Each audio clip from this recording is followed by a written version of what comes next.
이 베르디가 이 오페라를 만든 게 1842년입니다. 이 오페라 작곡가들이 성경 내용을 가지고 오페라로 만드는 것이 사실 이렇게 성공적으로 이루어진 게 그 당시에 별로 없었습니다. 근데 이제 베르디가 이 그 곡을 작곡하고 그럴 때에 삶이 굉장히 힘들었어요. 그리고 또 하나 이때 이탈리아가 그 오스트리아의 지배를 받고 있었습니다. 그러니까 우리나라가 일제에 이렇게 점령당해서 살았던 것 같은 그런 어려운 상황 속에 있었습니다. 그래가지고 우리가 왜 오스트리아 사람들의 압제를 받으면서 살아야 되느냐라고 하는 그 울분이 이 바벨론 포로들의 그 마음 속에 이렇게 녹여져 가지고 그래서 이 그 오페라가 준비가 되었고 초연을 한 것이 밀라노에서 1842년이었습니다. 그래서 이 베르디의 작품 가운데 가장 성공한 작품이 되었죠. 이 노래는 지금은 이탈리아에서 제2의 국가라고 부를 정도로 사랑받고 있는 노래입니다. 그만큼 이 이태리를 통일시키고 이제 그 오스트리아 압제에서 독립시키는데 굉장한 기여를 했던 노래라고 말합니다. 그래서 굉장히 많은 사람들이 즐겨 듣는 노래 중에 하나라고 이야기를 합니다. 이 시편 137편은 그런 의미에서 보면 그 상당히 마음속에 그 압제에 대한 저항 그리고 자기 고국에 대한 그리움 이런 것들이 아주 가득 담겨 있는 그러한 노래라고 말할 수 있습니다. 시편 137편 1절 좀 보겠습니다.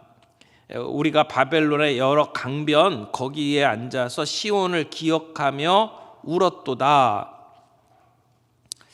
여러 강들가에 앉아서 시온을 생각하면서 목 놓아 울었다. 여기 강들이라고 표현되어 있는데 지금 이 바벨론은 그 당시에 가장 화려한 문화, 메소포타미아 문명 위에 세워진 나라잖아요. 그 고대로 올라가면 옛날 사람들이 쌓았던 바벨탑이 있는 자리가 그 자리고요. 그리고 인류 최초의 성문법이었던 함무라비 법전이 세워진 곳이고요. 그리고 이집트의 피라미드보다 먼저 그 오래전에 세워졌던 그러한 지구라트라고 하는 그 것들이 남아져 있고요. 세대 7대 불가사의 중에 하나라고 이야기하는 바벨론 공중 정원이 지어졌던 곳입니다. 이렇게 그 당대에 있어서는 가장 화려한 문명이라고 말할 수 있어요. 근데 그 바벨론 강가라고 하는 것은 그냥 단순히 그 유프라테스 강 옆을 얘기하는 게 아니고 이런 화려한 바벨론 문명 위에 이 사람들이 운하를 만들고 수로를 만들었어요. 그래서 그 운하와 수로를 이렇게 뚫고 공사하는 일에 이 히브리 노예들을 다 갖다 썼습니다. 그러니까 강제 동원되어서 일하던 그 사람들이 이제 노동하다가 중간에 쉬는 시간이 주어지면 그때 앉아가지고 자기 고국 특별히 예배드렸던 시온 예루살렘을 생각을 하면서 눈물을 흘리는 그러한 내용이다라고 이야기를 하는 겁니다. 2절 보세요. 그 중에 버드나무에 우리가 우리의 수금을 걸었나니 이는 우리를 사로잡은 자가 거기서 우리에게 노래를 청하며 우리를 황폐하게 한 자가 기쁨을 청하고 자기들을 위하여 시온의 노래 중 하나를 노래하라 함이로다. 여러분 이게 무슨 얘기냐면 지금 이 노래를 부르는 사람은 수금 연주자였던 것 같아요. 5절에 보니까 예루살렘아 내가 너를 잊을진데 내 오른손이 그의 재주를 잊을지로다. 그러니까 재주가 있었다는 얘기죠. 그리고 그 악기는 지금 수금이라고 이야기를 해요. 그러니까 수금을 연주하는 기술을 가진 사람이었어요. 그리고 6절에서는 내 혀가 입천장에 붙을지로다 라고 하는 것을 보니까 그 사람은 노래를 했던 사람인 것 같아요. 그런데 수금을 연주하면서 하나님을 찬양했던 아마 레위인이 아니었을까 생각하는 이 사람이 지금 이 바벨론에 끌려와서 수로 공사에 동원이 되어 가지고 지금 노동을 하고 있다는 겁니다. 근데 쉬는 시간에 무슨 일이 벌어졌냐면 그 공사를 이렇게 감독하는 사람이 앉아 있는 그 레위 사람을 향해서 너 옛날에 수금을 뜯으면서 노래 불렀던 사람 아니냐? 너 불렀던 노래 좀 한번 불러봐. 이렇게 요청을 하는 겁니다.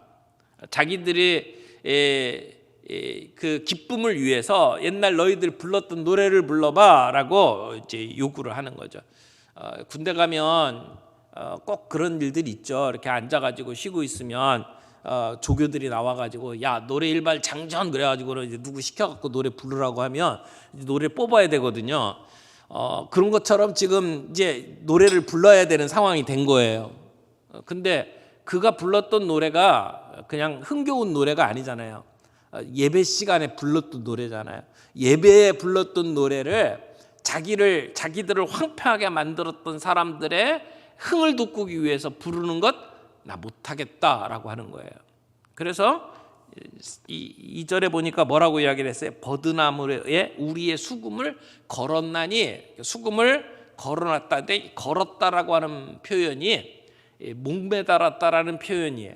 그러니까 수금을 아예 그냥 거기다가 목매달아 자살을 시켰다 이런 의미가 그 안에 담겨져 있어요. 그러니까 시온의 노래를 불러라라고 하는데 난 못하겠다.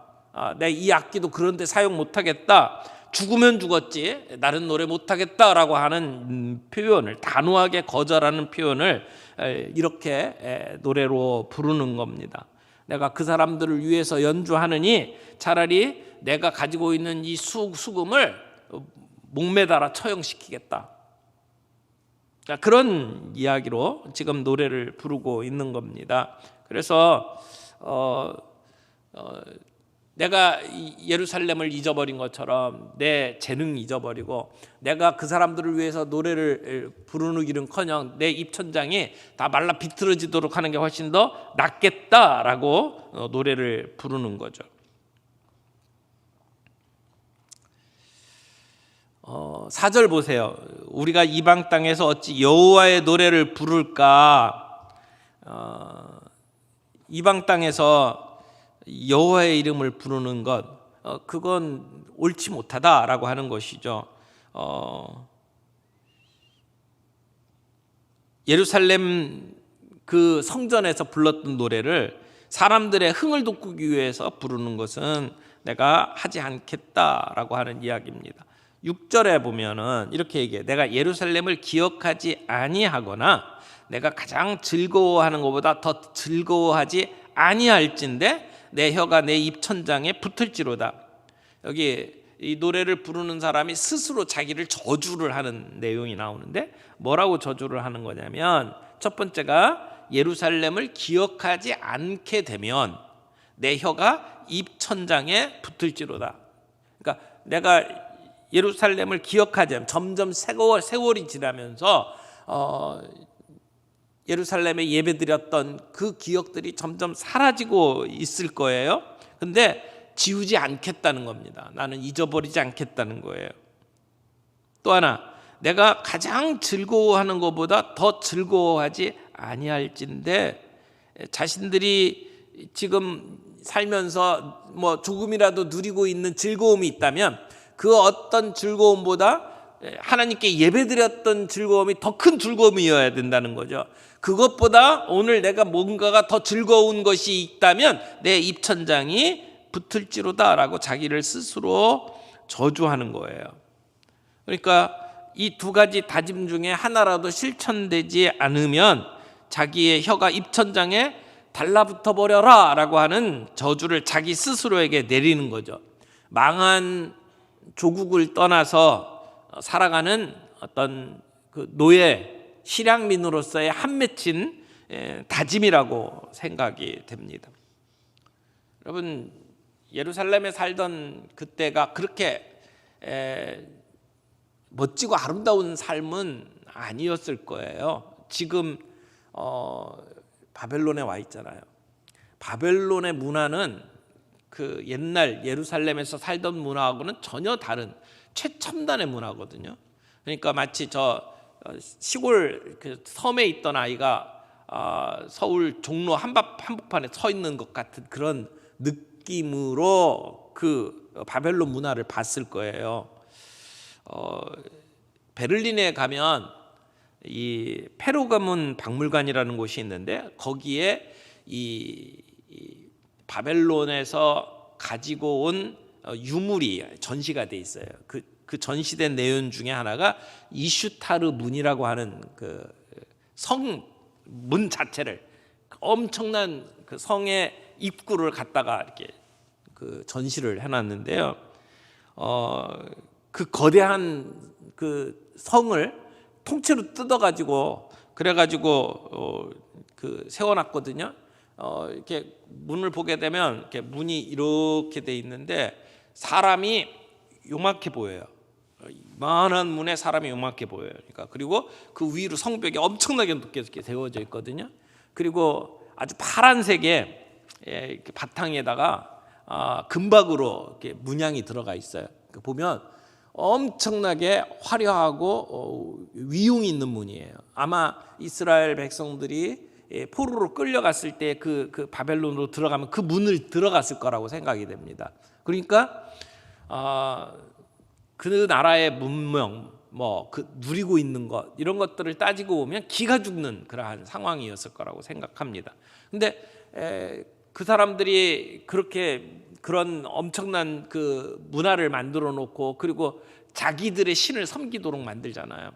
그러니까 유대인들이 끌려갔을 때는 우리 하나님은 어디 계신가? 하나님이 이 바벨론의 신들보다 못한가? 이런 생각들을 분명히 했을 거예요. 하나님은 지금 내가 여기서 이렇게 고통받는 것을 보고는 계실까? 도대체 역사를 주관하신다고 하는 하나님은 어디 계시냐? 우리가 믿었던 하나님은 왜 그렇게 무기력하냐?